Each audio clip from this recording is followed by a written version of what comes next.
광주의 한 고층 아파트 신축 공사 현장에서 외벽이 무너져 내렸습니다. 작업자 등 6명이 연락 두절 상태로 추가 붕괴가 우려됩니다. 이재명 후보가 세계 5강 경제대국, 국민소득 5만 불, 코스피 5천 목표를 밝혔습니다. 윤석열 후보는 아이를 낳으면 1년 동안 월 100만 원을 지급하겠다고 했습니다. 민주당 선대위가 언론사 수십 곳에 대해 제소를 예고했습니다. 화천대유 대주주 김만배 씨 측에 이재명 당시 성남시장의 지시 발언을 보도한 것에 문제가 있다고 주장했습니다.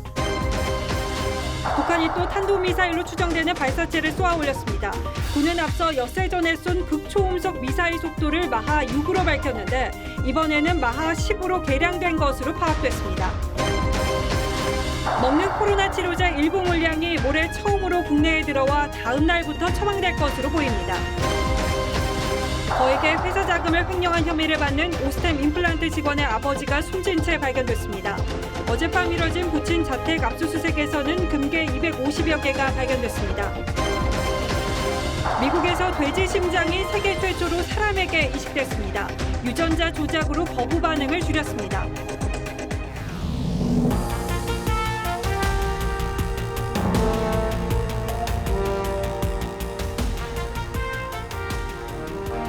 시청자 여러분 안녕하십니까? 뉴스9의 신동욱입니다. 오늘 낮 광주광역시 도심에서 신축 중이던 39층짜리 아파트 일부가 무너졌습니다. 중간층에서 시작해 그 위로 움푹 패어나갈 정도로 심하게 무너져 내리면서 거대한 콘크리트 더미가 공사장 주변으로 쏟아졌습니다. 이 때문에 고립과 정전 피해가 잇따랐고 근로자 6명과는 아직 연락이 닿지 않고 있습니다. 먼저 사고 당시 상황부터 전하겠습니다. 김다로 기자입니다. 공사 중인 고층 아파트 외벽이 순식간에 무너져 내립니다. 외벽이 부서지면서 23층에서 34층 외벽이 뻥 뚫려 버렸습니다. 콘크리트 잔해가 바닥으로 떨어지면서 희뿌연 먼지가 일대를 집어삼킵니다. 와, 쿵 소리 나길래 쩍 쳐다봤더니 그게 우르르 무너져 보더라고요, 순간. 그 큰 길까지 신호등이 다 꺼져 버리더라고요. 무너진 건물 외벽은 폭격을 맞은 듯 엿가락처럼 휜 철근과 내부가 그대로 드러났습니다.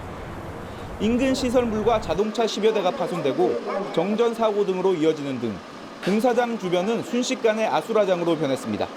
주차돼 있는 차들도 그렇고 다 이제 그 파편들이 다 이렇게 떨어져 있고요. 그리고 그 앞에 이제 문구 도매상 그 건물은 지금 다 정전된 것 같아요. 광주 서구에 있는 39층짜리 현대 아이파크 아파트 신축 현장에서 붕괴 사고가 일어난 건 오늘 오후 3시 45분쯤. 사고 당시 39층 옥상에서는 외벽 콘크리트 타설 공사가 진행되고 있었습니다. 이 사고로 현장 컨테이너에 고립되어 있던 근로자 3명이 구조됐고 이 가운데 1명은 부상을 입고 병원으로 이송됐습니다. 하지만 건물 내부에서 일하고 있던 현장 작업자 6명은 연락이 끊긴 상태입니다. TV조선 김다로입니다. 사고 당시 현장에서는 근로자들이 작업을 하고 있었습니다. 고층에서 작업 중이던 근로자 6명은 제가 방송 들어오기 직전까지만 해도 연락이 두절된 상태라고 알고 있었는데 그 사이에 더 진전된 소식이 있는지 현장에 나가 있는 취재기자 연결해서 직접 물어보겠습니다. 자, 박근우 기자, 지금 수색 작업은 진행이 되고 있습니까? 네, 안타깝지만 건물 내부의 수색 작업은 진행하지 못하고 있습니다. 추가 붕괴 우려 때문에 건물 내부로 진입하지 못하고 있습니다. 건물 안전 진단 결과에 이상이 없어야 구조대를 투입할 수 있는 상황입니다. 하지만 광주시가 사고 직후 긴급 안전 진단을 한 결과 건물에서 또 다른 균열이 발견되는 등 추가 붕괴 가능성도 나오고 있습니다. 광주시와 경찰은 인근 아파트 2곳에 주민 500여 세대에 긴급 대피령을 내렸습니다. 실종된 근로자들이 안전하게 돌아오기를 바라겠습니다. 그리고 무엇보다 주변에 있던 주민들도 많이 놀랐겠군요. 네, 국토교통부는 사고 현장에 전문가를 투입해 사고 경위와 원인을 조사하고 있습니다. 또 중대건설 사고로 판단해 중앙건설 사고위원회를 파견할 예정입니다. 국토부는 건물 외부에 설치하는 거푸집 일종인 갱폼과 외벽이 동시에 무너진 것으로 보고 있습니다.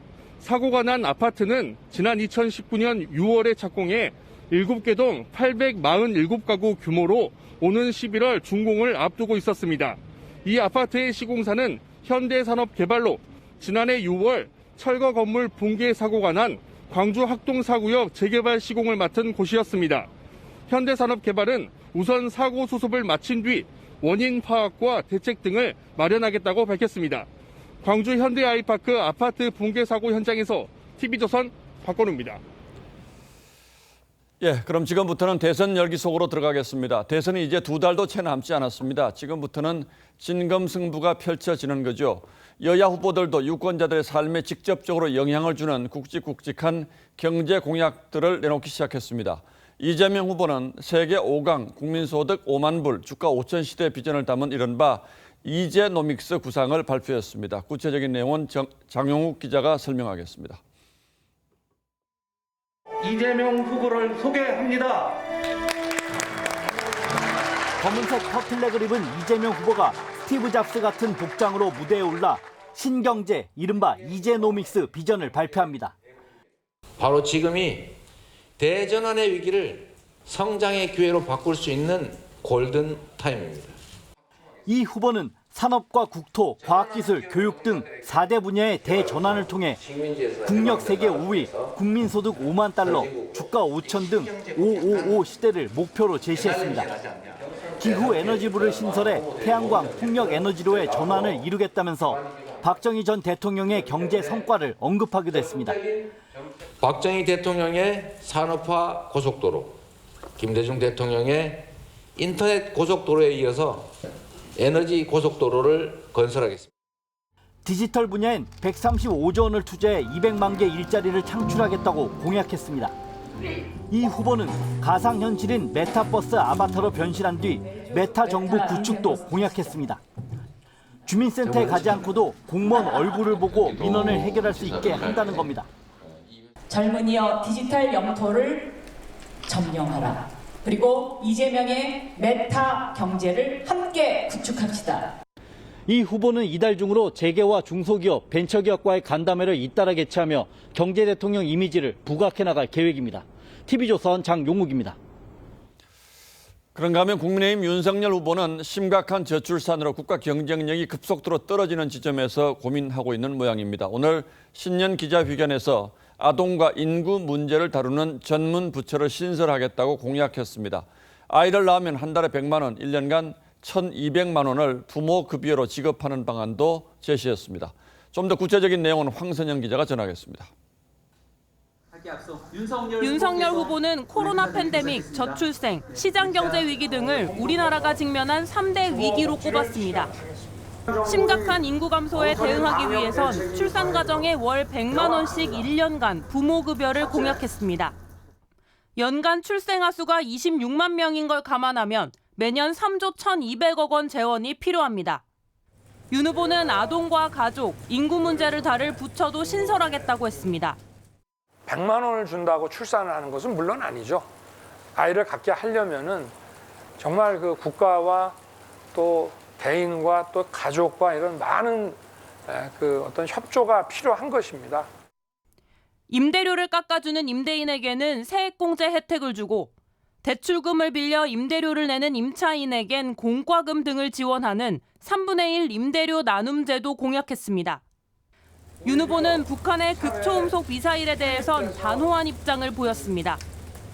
요격이 불가능한 핵미사일이 수도권까지 도달하는 데는 1분밖에 걸리지 않기 때문에 방어를 위한 대북 선제 타격까지도 거론했습니다. 킬체인이라고 하는 이 선제 타격 밖에는 막을 수 있는 방법이 지금 없고요. 윤 후보는 코로나 현장에서 뛰는 간호사들을 만나 처우 개선을 약속하고 SNS엔 9시 영업 제한 철회, 아동 청소년 강제 백신 접종 반대 입장을 밝혔습니다. 윤 후보는 내일 이재명 후보의 정치적 고향인 경기도를 찾아 선대위 출범식을 갖고 대장동 부패 척결을 강조할 예정입니다. TV조선 황선영입니다. 윤석열 후보와 안철수 후보는 요즘 하루 한 번씩은 꼭 단일화 관련 질문을 받고 있는데 안철수 후보는 오늘도 단일화에는 관심 없다고 일축했습니다. 하지만 윤 후보는 국민이 판단할 문제라며 미묘한 온도차를 보였죠. 물론 지지율 추이에 따라서 주도권의 향방이 바뀔 수는 있겠습니다만 지금부터 당분간은 단일화 문제를 둘러싼 피말리는 줄다리기가 이어질 가능성이 높습니다. 이채림 기자가 취재했습니다.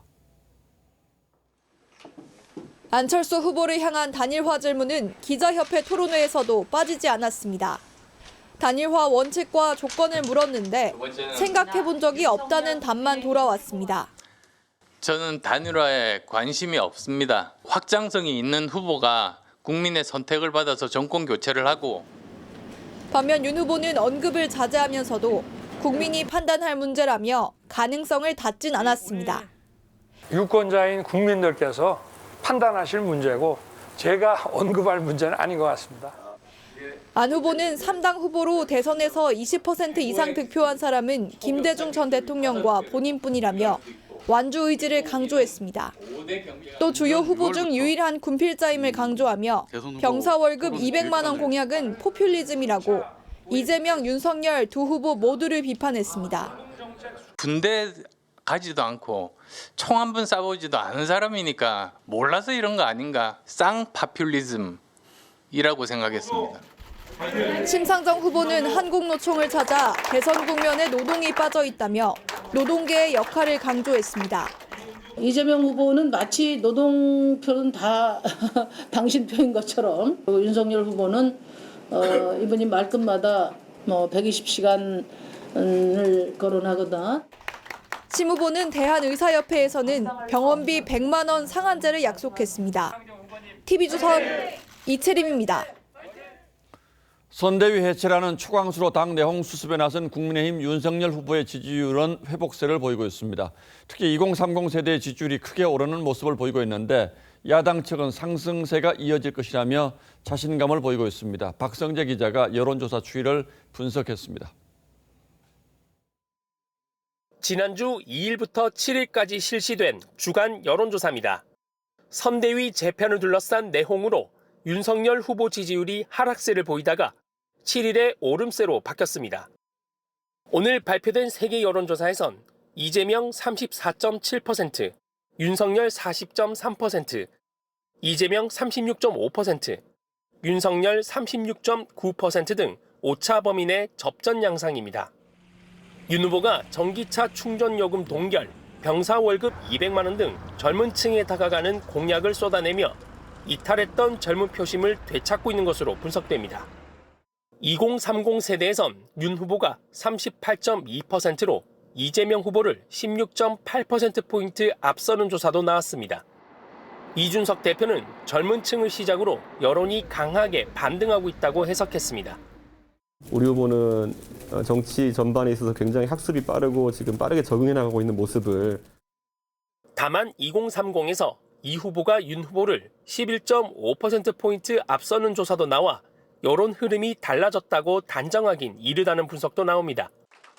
민주당 송영길 대표는 윤 후보가 당선돼도 여소야대 국회 상황을 들어 공약 현실화가 어려울 거라고 진단했습니다. 105석의 소수 정당을 가지고 자신이 말한 공약을 그대로 집행할 수가 없습니다. TV조선 박성재입니다. 어제 재판에서 화천대유 김만배 씨 측이 대장동 공모지침서 7개 조항은 성남시의 지침을 따른 것이라고 주장했습니다. 성남시의 지침을 따른 것이니 이재명 당시 시장이 무죄라면 이를 따른 사람들 역시 죄가 없다는 논리여서 논란은 정치권으로 번졌습니다.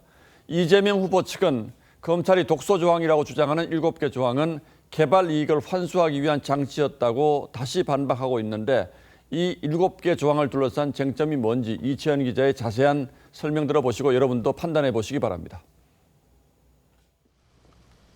검찰은 김만배 씨 등 대장동 4인방이 2015년 대장동 사업 공모지침서에 들어갈 7가지 조항을 만들고 유동규 전 본부장이 그대로 반영했다고 보고 있습니다.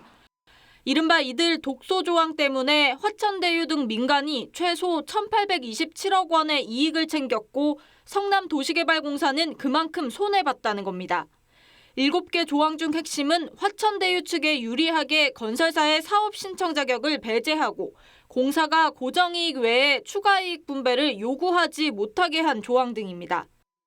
이에 대해 김만배 씨 측은 검찰이 말하는 7개 독소 조항은 성남시와 당시 이재명 시장이 지시한 방침에 따른 것이라며 배임 혐의를 부인했습니다. 법조계에서는 이를 놓고 당시 시장인 이 후보가 배임 처벌 대상에서 제외되면 자신도 무죄라는 취지의 주장이라는 분석이 나왔습니다. 이재명 후보 측은 검찰과 김만배 씨 측 주장을 즉각 반박했습니다. 이 후보 측은 독소 조항은커녕 개발이익 환수를 위한 이익 환수 조항이며 해당 방침도 당시 이 시장의 개별 지시가 아니라 성남시 공식 방침일 뿐이라고 해명했습니다. TV조선 이채연입니다. 민주당은 어제 대장동 사건 재판에서 김만배 씨 측 법정 발언을 보도한 언론들에 대해서 무더기 제소를 예고했습니다. 이재명 성남시장의 지시에 따랐다는 김 씨 측 변호인의 발언을 충분한 반론 없이 보도했다는 게 민주당의 주장입니다. 무려 20개 언론사가 민주당의 제소 대상으로 지목됐는데 야당은 신군부의 보도 지침을 연상케 하는 언론 재갈 물리기라고 강하게 비판했습니다. 황정민 기자가 취재했습니다. 김만배 씨에 대한 첫 공판에서 이재명 성남시장 지시에 따랐다는 변호인의 발언은 대부분 언론이 제목으로 뽑아 보도했습니다. 이 후보의 설계에 따랐다며 배임 혐의를 부인한 건데 과거 이 후보도 스스로 본인이 설계자라고 밝혔던 부분입니다. 사실 이 설계는 제가 한 겁니다. 유동규 사장이 이제 실무자로 당시에 도시주택공사 이 담당 임원이었죠. 저희는 그분의 그 어떤 행정 지침이나 이런 걸 보고 한 거기 때문에 그 시가 내놓은 정책에 따라서 TV조선을 비롯한 대다수 언론들은 이 후보 측 반론도 충분히 반영했습니다. 이재명 후보 선대위는 김씨 측 주장에 대해 이재명 시장의 사적 지시가 아니라 성남시의 공식 방침이라고 반박했습니다. 하지만 이 후보는 언론들이 마녀 사냥을 한다고 주장했고 자꾸 사소한 걸 가지고 이제 왜곡을 하려는 시도들이 있는데 정치적으로 마녀 사냥을 하고 있다는 느낌이 듭니다. 민주당은 반론이 같은 크기와 비중으로 반영되지 않았다며 무더기 제소를 예고했습니다. 대상 언론사만 20여 개에 달합니다. 국민의힘은 당황한 자가 범인이라며 멀쩡한 재판 중 발언에도 재갈을 물리려 한다고 비판했고 정의당도 신군부 시절을 떠오르게 한다고 날을 세웠습니다. 전두환 정권 당시 보도 지침을 연상케 합니다. 마녀 사냥이라면 언론에 재갈을 물릴 일이 아닙니다. 언론 통제 논란 속에 민주당은 기사 제목을 수정하면 제소하지 않겠다고 했습니다. TV조선 황정민입니다. 공수처가 수사 중인 국민의힘 윤석열 후보 그리고 고발 사주 의혹의 당사자인 손준성 검사 변호인의 통신 자료까지 들여다본 것으로 드러났습니다. 워낙 많기도 하지만 이 사실을 전하는 저희도 이제는 공수처가 왜 이렇게 광범위하게 통신 자료들을 들여다봤는지 수사 수단이라는 게 이것밖에 없었는지 정말 이해하기가 어렵습니다. 이런 식이라면 대한민국 어느 누구도 공수처의 통신 자료 조회 대상을 벗어나기 힘들 듯한데 특히 변호인의 통신 자료 조회는 어떤 문제가 있는지 한송훈 기자가 설명해 드리겠습니다. 고발 사주 의혹 수사를 받던 손준성 검사는 지난해 10월 공수처로부터 소환 통보를 받고 A 변호사에게 법률 자문을 구했습니다. 그런데 그 즈음 공수처가 A 변호사의 통신 자료를 조회한 것으로 드러났습니다. 통신 조회를 한 곳은 공수처 수사 3부. 비슷한 시기 TV조선 법조팀 기자들과 윤석열, 한동훈 지지 모임에 가입한 주부들을 조회한 곳이었습니다. 공수처는 윤 후보와 가족을 대리하는 변호인의 통신 자료도 들여다봤습니다. 윤 후보 측 변호인은 공수처가 윤 후보 관련 인사에 대해 무차별 통신 조회를 했다고 반발했습니다. 법조계에서는 공수처의 변호사 통신 조회가 헌법 기본권인 변호인 조력권을 침해한 것이라는 지적이 나왔습니다. 부장판사 출신 한 변호사는 피의자의 방어권조차 보장하지 않은 반헌법적 행위라고 비판했습니다. 공수처는 또 야당 추천 인사위원 김영중 변호사와 수사심의위원 이창현 교수 등 내부위원까지 통신조회를 했습니다. 이들은 모두 공수처의 비판적인 한국형사소송법학회 소속입니다. 공수처는 소속 검사 전체 회의를 열고 통신조회 통제와 개선 방안 등을 논의했는데 김진욱 공수처장은 적법했다는 기존 입장을 반복했습니다. TV조선 한송원입니다. 북한이 지난 5일에 이어서 오늘 또 극초음속 미사일을 발사했습니다. 지난번 미사일에 대해서 우리 군은 극초음속 미사일은 과장이라고 평가했는데 이번에 속도를 2배 가까이 높여서 마하 10으로 쐈습니다. 불과 2분이면 서울까지 도달하기 때문에 한미의 방어 체계를 무력화할 거란 우려가 커지고 있습니다. 더욱이 우리 국방부는 대체 뭘 근거로 과장이라고 평가했는지도 의문입니다. 윤동빈 기자가 보도합니다. 우리 군은 오늘 북한이 자강도 일대에서 동해상으로 발사한 탄도미사일로 추정되는 발사체 한 발을 탐지하였습니다. 오늘 오전 7시 27분 자강도에서 발사된 미사일은 마하 10 안팎의 속도, 최고 고도 60km를 찍고 약 700km를 날아갔다고 군 당국이 밝혔습니다. 마하 10이면 1분에 204km를 가는 속도로 자강도에서 쏘면 2분 안에 서울에 떨어집니다. 우리 군이 엿새 전 미사일에 대해 극초음속 미사일이라고 하기엔 성능이 과장됐다고 평가했는데 북한이 보란 듯이 속도를 높여 도발했다는 분석입니다. 탄두가 상하 좌우로 급하게 방향을 바꿔서 날아오기 때문에 사드나 패트리언 미사일로도 요격이 어렵습니다. 초기 발사 방위각으로부터 목표 방위각으로 120km를 측면 기동해서 700km에 설정된 표적을 오차없이 명중했습니다. 액체 연료를 밀봉 용기인 앰플에 넣어뒀다 발사 직전에 장착하기 때문에 사전 탐지가 더 어려워졌습니다. 문재인 대통령은 대선을 앞두고 연속적으로 미사일을 발사한 것이 우려된다고 했지만 이번에도 도발로 규정하진 않았고 청와대 관계자는 종전선언 필요성은 더 절실해졌다고 밝혔습니다. TV조선 윤동빈입니다. 거액의 회사 돈을 횡령한 오스템 임플란트 직원의 아버지가 숨진 채 발견됐습니다. 경찰은 어젯밤 부친 집 압수수색을 통해서 금괴 250여 개를 찾아냈습니다. 노도일 기자입니다. 경기도 파주의 한 거리, 경찰차 등 응급 차량이 줄지어 서 있습니다. 오후 5시쯤 오스템 임플란트 직원 이모 씨의 아버지가 숨진 채 발견된 현장입니다. 이 씨 가족은 오전 7시 아버지가 이른 아침 유서를 남기고 집을 나갔다며 실종 신고를 한 상태였습니다. 앞서 경찰은 어젯밤 이 씨의 아버지 집을 압수수색해 숨겨진 금괴를 발견했습니다. 경찰은 이 씨가 횡령한 돈으로 산 금괴 300여 개의 행방을 추적해왔는데 CCTV와 휴대전화 분석 등을 통해 이 씨 가족이 공모에 숨긴 정황을 포착하고 확인에 나선 겁니다. 이게 254개인가요? 같습니다. 이 안에 몇 개 들어있는 건가요?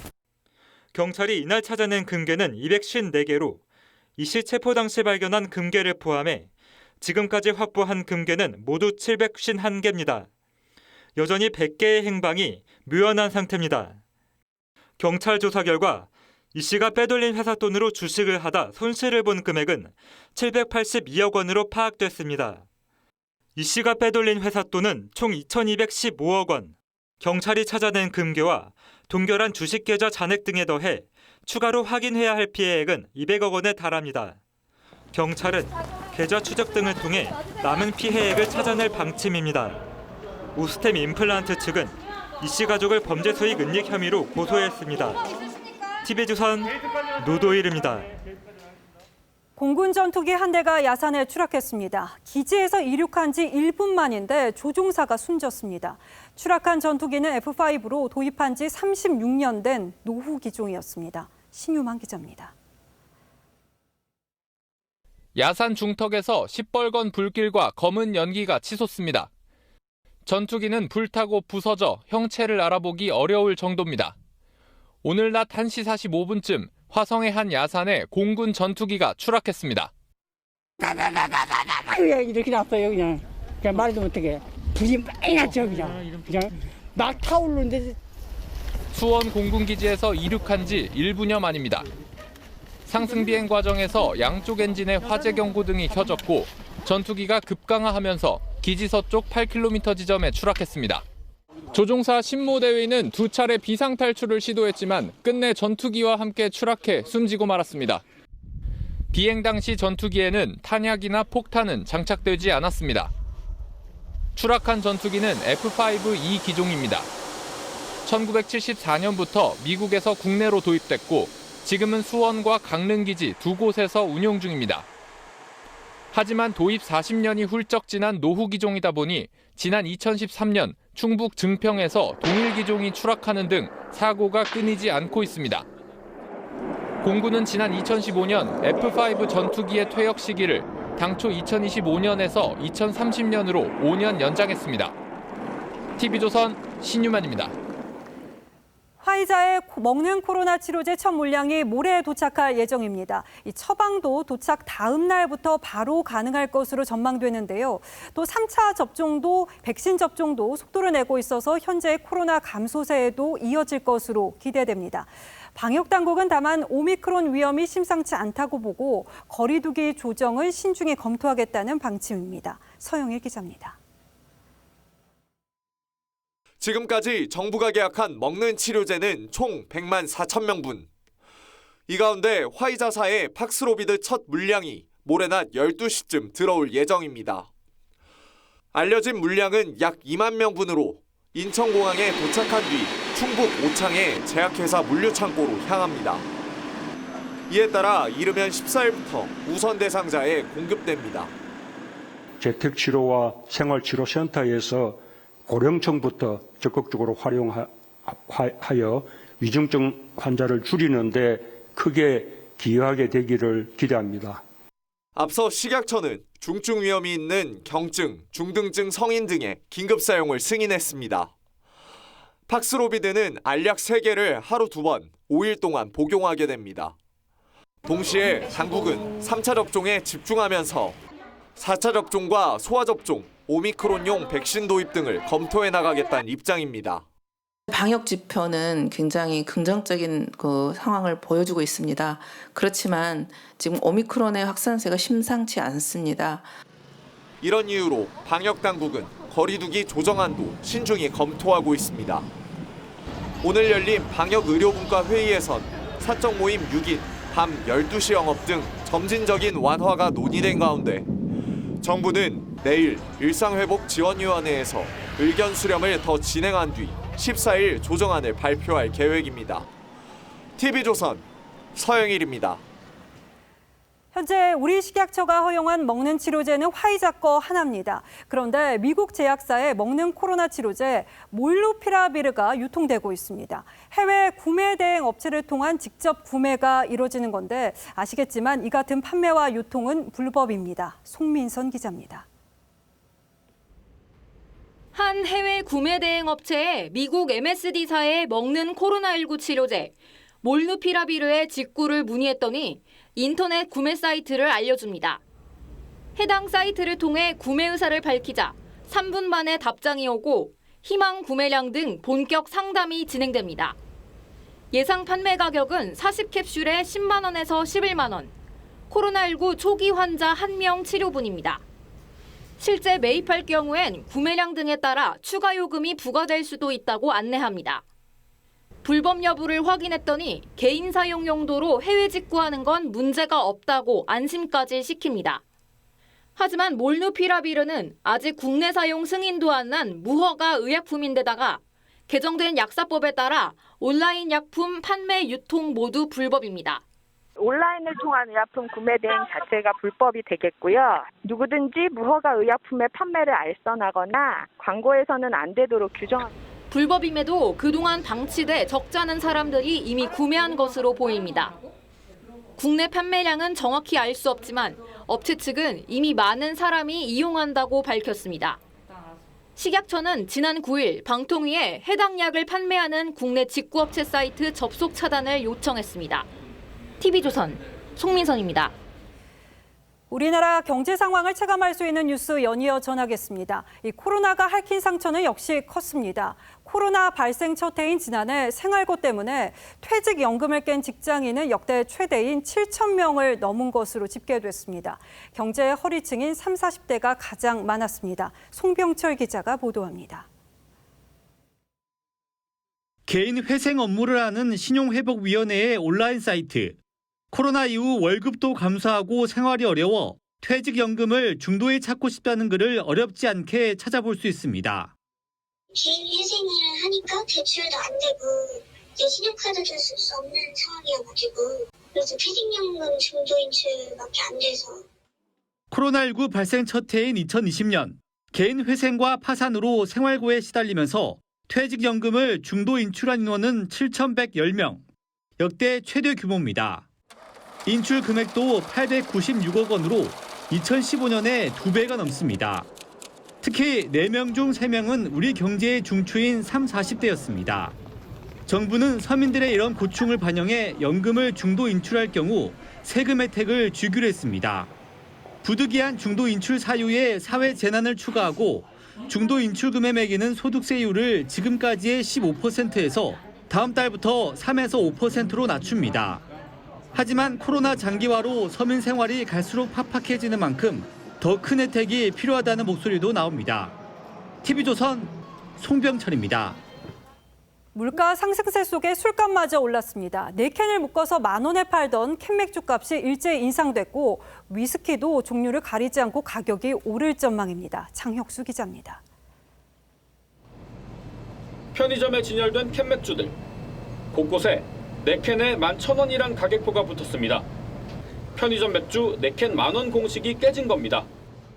영업 제한 때문에 아쉬워서 집에 4캔 10,000원이어서 자주 사갔었는데 4캔 11,000원 되고 나서부터는 조금 더 안 찾게 되는 것 같아요. 일부 수입 맥주가 메가, 톱 등 원재료값 인상에 물류난으로 알루미늄 캔 품귀 현상까지 겹치면서 4캔 가격을 1,000원 더 높이기로 결정한 겁니다. 국내 맥주도 가격을 올리고 지난해 판매량 1위를 기록한 수제 맥주도 다음 달부터 6개 제품 가격을 10%씩 인상합니다. 원부자재 가격이 굉장히 많이 상승을 지속적으로 해왔고 이 산업이 이제 다 같이 이거를 더 이상 못 견디는 그 구조가 온 것 같아요. 젊은 층이 많이 찾는 저가 위스키는 8,500원에서 10,000원으로 17% 올랐고 고급 꼬냑 가격은 10%씩 인상됐습니다. 막걸리도 4월부터 세금이 2.5% 올라 값이 오르지 않은 술을 찾아보기 힘든 상황. 가격이 오르면은 수요가 이제 자연스럽게 줄어들 것 같고 작년에 비해 올해는 그 횟수를 많이 줄여 나가고 있습니다. 고물가 영향에 술값까지 올라 혼술과 훔술조차 힘들어졌습니다. TV조선 장혁수입니다. 이렇게 고물가와 부동산 시장 혼란 등으로 서민 주름살이 깊어지는데요. 홍남기 부총리가 현 정부 경제정책 자화자찬에 나섰습니다. 모범적 코로나 대응으로 한국 경제 위상을 드높였다는 요지의 글을 올렸습니다. 홍 부총리는 앞으로도 10여 차례 더 현 정부의 경제 성과를 올리겠다고 했습니다. 김주영 기자입니다. 홍남기 경제부총리가 자신의 페이스북에 올린 문재인 정부 경제성과 보고서입니다. 코로나19 위기에 선제적으로 대응해 역성장 폭과 민생경제 충격을 최소화했다는 내용이 포함돼 있습니다. 자영업자 손실보상 제도를 세계 최초로 법제화했다는 것도 치적으로 소개했습니다. 홍 부총리는 우리 경제가 세계 10위로 복귀했다며 숨은 성과를 보름 동안 알리겠다고 밝혔습니다. 이전 정부의 경제총괄 장관에게는 유례가 없었던 자화자찬 시리즈를 예고한 겁니다. 하지만 코로나 직격탄을 맞은 자영업자만 해도 다른 선진국보다 피해 보상이 턱없이 부족하다는 지적이 꾸준히 제기돼 왔습니다. 1년 동안 23만 개가 폐업을 했으니까요. 그 정도로 자영업자는 위기 상황인데 이런 상황에서 자화자찬을 하기에는 우리 고용시장도 선방했다고도 평가했는데 대부분 재정을 투입한 단기성 일자리인데다 노동의 질은 악화됐다는 비판도 여전합니다. 홍 부총리가 소개를 예고한 내용에는 여당조차 실패라는 평가를 내놓는 부동산 정책과 최근 급등 중인 물가 문제까지 비판 없이 포함하고 있어 논란은 이어질 전망입니다. TV조선 김주영입니다. 이한열 열사의 어머니 고 배은심 여사 영결식이 광주에서 엄수됐습니다. 배은심 여사는 아들과 남편이 잠든 묘역에 안장됐는데요. 유족과 시민은 눈물로 고인의 마지막을 배웅했습니다. 배상윤 기자입니다. 광주 5.18 민주광장입니다. 대형 화면에 고 배은심 여사의 생전 모습이 흘러나오고 시민들은 눈물을 흘리며 헌화를 하고 영정사진을 오르만지며 고인의 명복을 빕니다. 어머니는 아들을 광주 망월동에 또한 어머니의 가슴 속에 묻으셨습니다. 유가족은 평생을 민주화 운동에 헌신한 고 배은심 여사에게 마지막 인사를 건넵니다. 어머니가 걸어오신 민주의 길에 한 발짝 다가가 보겠습니다. 엄마 엄마가 내 엄마여서 행복했습니다. 노제를 마친 운구행렬이 광주 망울묘역에 도착합니다. 안장식이 진행되자 유족은 끝내 오열을 터뜨립니다.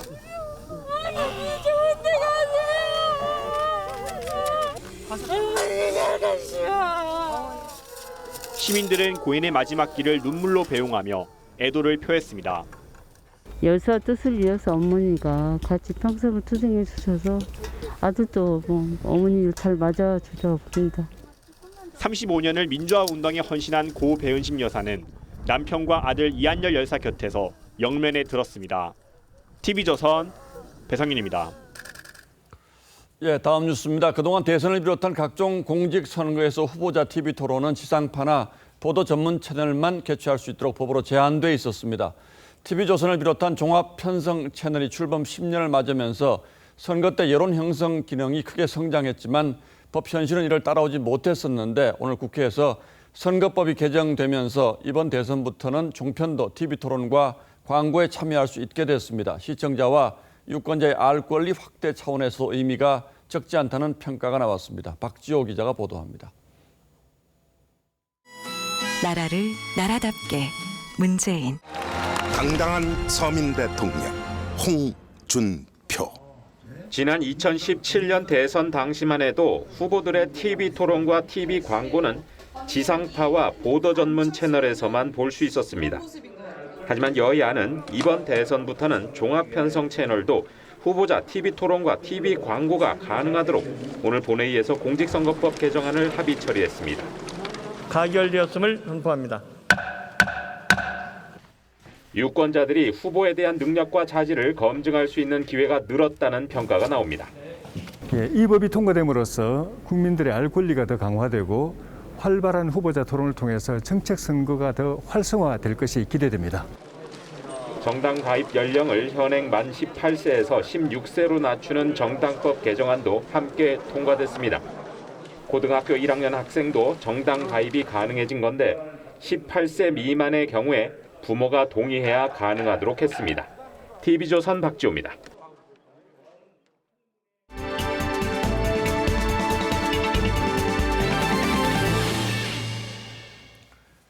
대선 전국의 깊숙한 뒷이야기를 들어보는 대선 설명서 서반장, 김반장 시간입니다. 먼저 여당의 서주민 반장, 오늘은 어떤 설명서를 준비했습니까? 예, 제가 준비한 건 이재명의 예언 적중입니다. 자, 예언 적중. 그런데 어떤 예언을 말하는 거죠? 네, 윤석열 후보 지지율이 한참 빠졌던 지난달 말에 이재명 후보가 이런 말을 했습니다. 골든 크로스보다는 데드 크로스일 가능성이 높다. 윤 후보의 지지율이 얼마든지 복구가 될 수 있다. 아직은 좀 조심스럽긴 하지만 앞서 리포트에서 보신 것처럼 이 후보의 이런 예언이 들어맞을 가능성이 있는 겁니다. 당시 유 후보 입장에서는 겸손하게 몸을 낮춰서 한 예언인 셈인데 그러나 아직은 윤석열 후보의 지지율이 추세적으로 다시 반등하고 있다. 이렇게 단정하긴 좀 어렵지 않겠습니까? 네, 맞습니다. 거기다가 그동안 좀 보면 그 야당의 자중질환으로 그 반사이익을 얻은 측면이 있었는데 요즘 젊은 층 그 여론이 좀 흔들리기 시작하면서 여당에서도 긴장하고 있다 이런 얘기 나오더라고요. 예, 그런 측면이 있습니다. 특히 2대 남, 즉 20대 남성 지지율 변화에 촉각을 세우고 있습니다. 유독 20대 남성 표심에 주목하는 이유는 뭡니까? 예, 지난해 11월 여론조사와 또 지난 9일 실시한 여론조사를 한번 보시죠. 예. 윤 후보 지지율이 두 달 동안 12%포인트가 전체적으로 빠졌는데 처음부터 상대적으로 낮았던 20대 여성 지지율은 변화가 거의 적은 데 반해서 20대 남성의 경우는 이렇게 27.3%포인트가 빠져서 모든 성별, 연령 다 통틀어서 하락폭이 가장 컸습니다. 예. 그런데 흥미로운 건 그 사이 안철수 후보 지지율이 가장 많이 오른 층도 바로 이 20대 남성층이라는 겁니다. 그러니까 안철수 후보에게로 갔던 20대 남성들이 윤석열 후보에게로 다시 돌아오고 있다 이런 분석인 거죠? 그렇습니다. 김 반장이 최근 윤 후보 그 행보 중에서 가장 이슈가 됐던 게 어떤 게 있었죠? 뭐 아무래도 여성가족부 폐지 이런 7글자 공약하고 또 이른바 멸공 챌린지 이런 게 가장 좀 논란이 있었죠. 예, 그렇죠. 거기에다가 이 병사 월급 200만 원도 있죠. 이 정치적으로 이게 옳으냐 그르냐 이걸 떠나서 젠더 문제 또 이 반중 정서 같은 이 모두 20대 남성을 타깃으로 한 겁니다. 특히 윤 후보가 이 여가부 폐지 공약을 올린 날은 이재명 후보가 이 페미니즘 성향으로 평가받는 닷페이스 출연으로 논란이 됐던 바로 지난 7일이었습니다. 거기다가 그 이준석 대표와의 갈등을 봉합을 하면서 젊은 층 공략에 적극적으로 나선 게 뭐 주요했다 이런 평가가 국민의힘 내부에서도 나오고 있습니다. 예, 민주당은 윤 후보가 구체적인 설명도 없이 던진 무례한 공약이다. 또 젠더 갈라치기를 한다 이렇게 맹비난을 했지만 정작 이 후보는 직접적인 비판은 하지 않고 있습니다. 민주당의 한 선거 전략가는 이슈에 따라 지지 변화가 빠른 20대 남성들을 의식할 수밖에 없다라고 말했습니다. 이재명 후보 역시 이대남 표심을 잡겠다 이런 구상에서 이제 비판을 자제하고 있다는 건데 민주당의 전략은 어떤 겁니까? 사실 그게 좀 고민입니다. 예. 이 후보가 그동안 실행해온 선거 전략은 크게 보면 3가지입니다. 중도 확장을 위한 정책적인 우클릭, 또 이 비호감 극복을 위한 절제된 언행, 그리고 높은 정권 교체 여론을 넘기 위한 낮은 자세, 이렇게 됩니다. 전략적으로 맞는 방향이고 그래서 각종 논란에도 지지율 하락 없이 꾸준한 상승세를 이어온 측면이 있지만 오히려 그래서 뭘 더 어떻게 해야 하는지 좀 답을 찾기 쉽지 않은 상황인 겁니다. 그래서 외부 변수에 좀 주목할 수밖에 없고 대표적인 게 바로 야권 단일화 여부입니다. 야권 단일화 설명서는 김정우 반장이 준비했죠? 네, 맞습니다. 제가 준비한 설명서 야권 단일화 시한으로 정해봤습니다. 윤석열 후보도 그렇고 안철수 후보도 그렇고 아직은 단일화할 생각이 없다 이렇게 선을 긋고 있는데 만약에 단일화를 한다면 시한이 있겠죠. 언제까지로 봐야 됩니까? 네, 그래서 과거 대선에서의 그 단일화 시한을 한번 찾아봤습니다. 예. 먼저 사진 한 장 보겠는데요. 자, 서 반장, 네. 이 사진 혹시 기억하십니까? 예, 정몽준, 노무현, 러브샷, 이게 결국 2002년 대선 때 그 단일화 장면이잖아요. 예, 유명한 사진이죠. 예, 정확히 말하면 2002년 11월 15일 밤에 단일화 방식에 합의한 뒤에 마신 그 소주 러브샷입니다. 한국 대선 정치사에서 처음이자 마지막으로 여론조사 방식으로 단일화를 해서 크게 앞서던 상대를 꺾은 사례입니다. 벌써 20년이 흘렀는데 저도 기억이 납니다만 쉽지 않았던 상황인데 극적으로 단일화가 타결이 됐죠? 네, 맞습니다. 그 보다 정확한 타임라인을 한번 보겠습니다.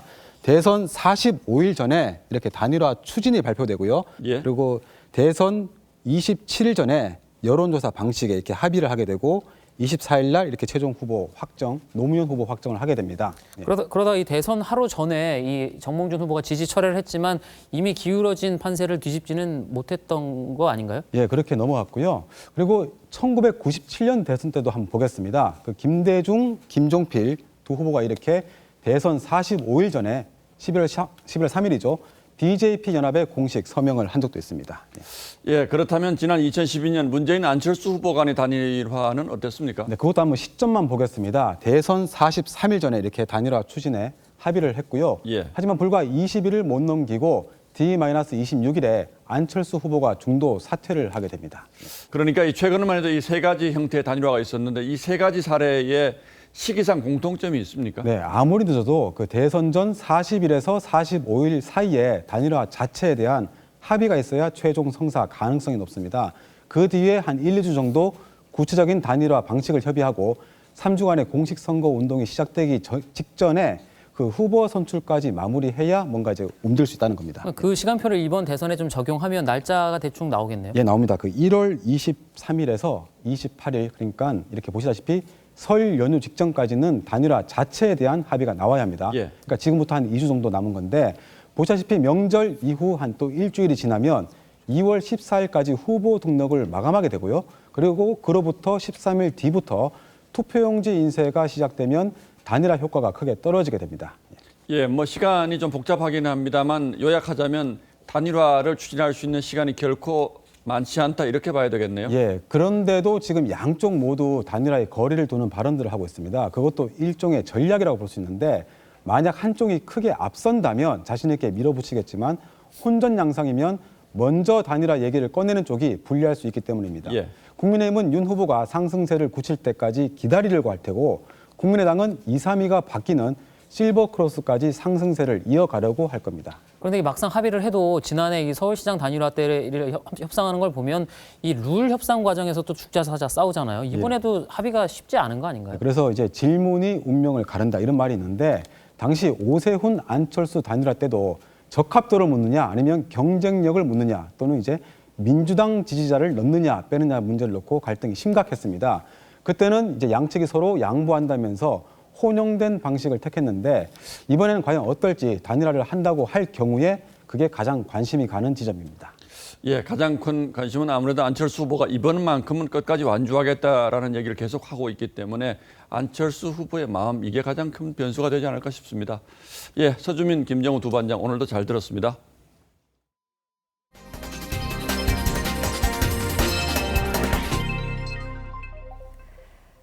돼지의 심장이 말기 심장 질환자에게 이식됐습니다. 돼지 심장을 사람에게 이식한 건 세계 최초로 유전자 조작을 통해서 거부 반응을 줄였습니다. 물론 경과를 더 지켜봐야겠지만 이식 후 사흘째 심장은 건강하게 뛰고 있습니다. 유혜림 기자입니다. 흰색 상자가 수술실로 들어옵니다. 돼지 심장이 담겼습니다. 이식 수술은 지금으로선 성공적입니다. This big heart has performed so far very well, even beyond our expectations. We have not seen any signs of rejection. 57살 베넷은 말기 심장 질환자로 6개월 시한부 선고를 받았습니다. 장기 기증이 부족해 마냥 기다릴 수 없었던 베넷은 마지막으로 돼지 심장을 택했습니다. My dad was on his deathbed. This was his best hope of getting out of the hospital.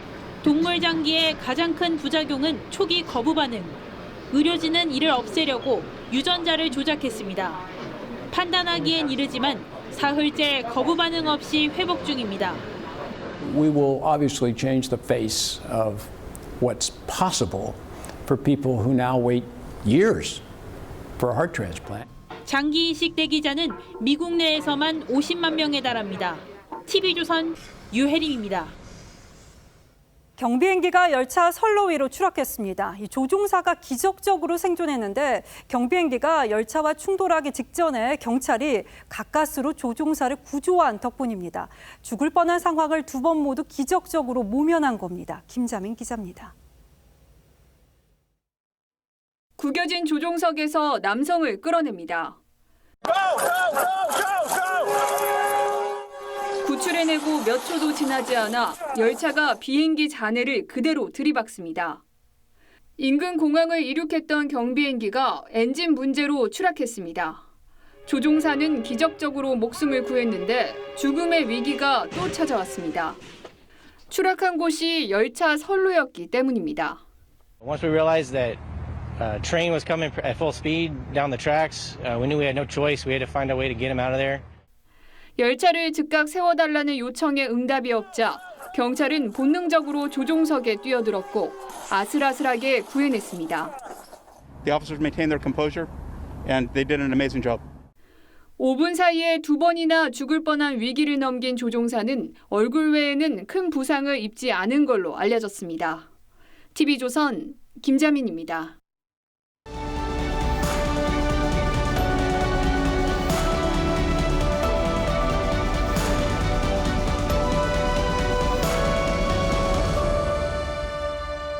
I'm the moderator of this debate. 재작년 미국 대선 첫 TV 토론에서 발언 차례도 아닌데 혼잣말을 해대는 트럼프를 사회자가 제지합니다. 그래도 말을 끊고 계속 끼어들자 바이든이 못 참고 한마디 하죠.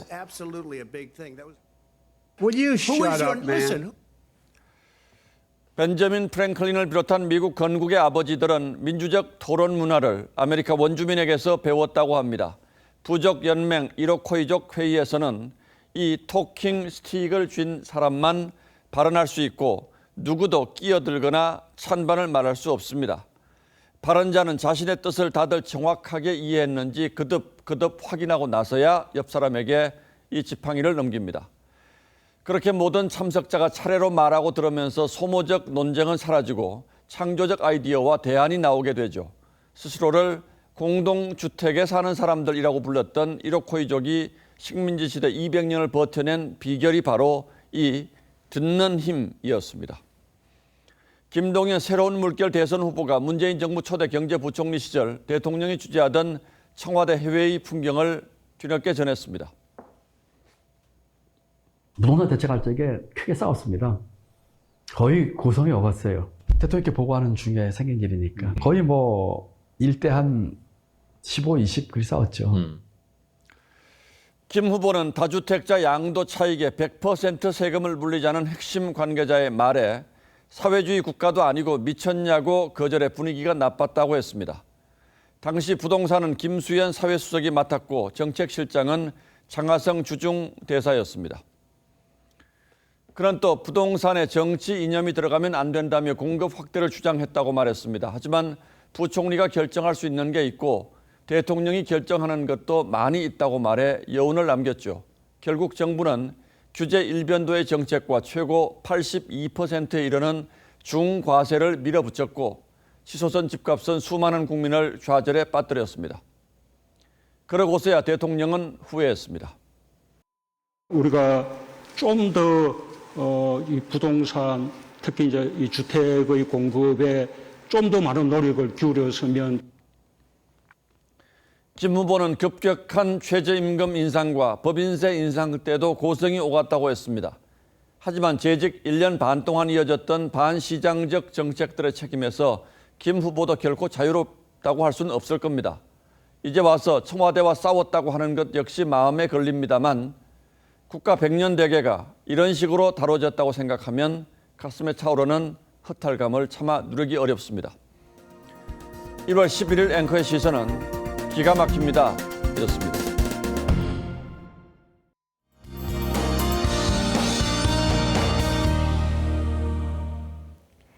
오늘 춘천에서 바라본 북한강의 모습입니다. 얼어붙은 수면 위로 눈이 쌓였다가 바람에 날려 특이한 광경을 이루고 있는데요. 오늘의 날씨가 만들어낸 하나의 예술 작품 같습니다. 내일도 전국이 꽁꽁 얼어붙겠습니다. 오늘보다 더 춥겠는데요. 한파특보도 전국 대부분 지역으로 확대됐습니다. 내일 아침 기온은 서울이 영하 11도, 청주는 영하 10도를 기록하겠고요. 남부 지역은 안동이 영하 12도, 전주는 영하 7도까지 떨어지겠습니다. 바람이 불어 체감 추위는 더 심하다는 점 기억하셔야겠습니다. 해안가로는 바람이 강하게 불겠고 동쪽 지역에는 건조한 날씨가 이어지고 있습니다. 최근 영남 지역엔 산불이 잇따랐는데요. 화재 조심하셔야겠습니다. 주 후반까지는 한파가 계속되겠고요. 모레에는 충청 이남 지역에 많은 눈이 예보돼 있습니다. 날씨였습니다.